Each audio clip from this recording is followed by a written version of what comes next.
আসসালামু আলাইকুম বন্ধুরা, আপনারা সবাই কেমন আছেন? আশা করি ভালো আছেন। তো সবাইকে শুভ সকাল। তো আপনারা হয়তো দেখতে পাচ্ছেন আমরা কোথায় আসছি। তো এটা হচ্ছে আমার শ্বশুরবাড়ি এলাকা। তো খুবই সুন্দর জায়গা।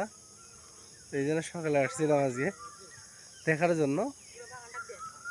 তো আপনাদের দেখাচ্ছি কি সুন্দর, দেখেন এতটাই সুন্দর জায়গা দেখার মতন। তো ভালো করে দেখাচ্ছি, দেখেন। আপনারা দেখলে হয়তো বুঝতে পারবেন, এত সুন্দর জায়গা, খুবই সুন্দর গাইস, খুবই সুন্দর।